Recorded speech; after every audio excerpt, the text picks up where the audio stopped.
Hi, my name is Ingrid Palmer. I'm a diversity and inclusion consultant, an award-winning inspirational speaker, and the founder of Focus on Ability, a motivational campaign designed to encourage individuals to overcome barriers and live their best lives.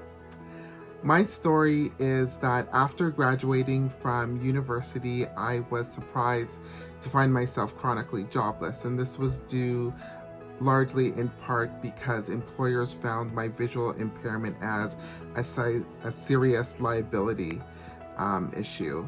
And so I found that my brain, no matter how smart it was, couldn't compensate for um, being blind. Outside of school, I ceased to have merit. My gray matter was just drying up from lack of meaningful use. And more than anything else, I just felt wasted. And so I chose to focus on my children and their lives. For many years, I really desired to be part of the school life and the activities that were going on, but I didn't find the environment to be very inclusive or welcoming or even accessible. Until we moved to a new area and started attending a new school.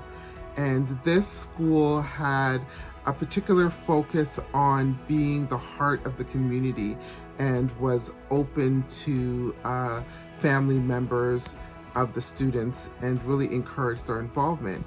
And so the principal at this school held a completely different view to what I had been used to in my life. And she was incredibly intentional about actively creating avenues for me to be able to be involved and to participate. And then before I knew it, I was elected as school council chair. And for me, it turned out to be a remarkable 2-year reacquaintance with my skills, with my leadership abilities, knowing how to collaborate, planning and putting on events. And so I told this story because I wanted to highlight the necessity of individuals being intentional about making the changes that they want to see and not looking for it to just happen on its own.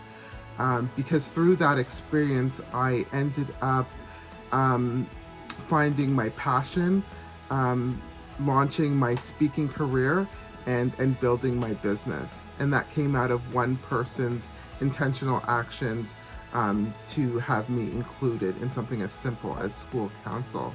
Adopting a solutions-based mindset rather than a deficit perspective automatically lends itself to creating more inclusion and diversity by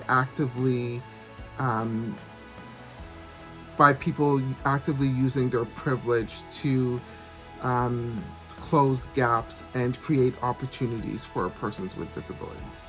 One piece of advice that I would have given to my younger self would be to refuse to conform, to refuse to hold back, or to take the seat over there in the corner where you're expected to hold, to take on leadership positions, to hold space, and to just make the most of my talents to push. Persons with disabilities are continually measured and found wanting or lacking when we are actually chock full of talent, of competence, of merit and utility that unfortunately go largely unaccessed. My job has made a positive impact not only in my life but in the life of my community because it allows me to combat the narrative of disability as tragic. And I have the ability to use my platform to affirm the innate value of persons with disabilities. And it also allows me to spread the message that loving yourself exactly as you are is in fact an act of resistance and an act of justice.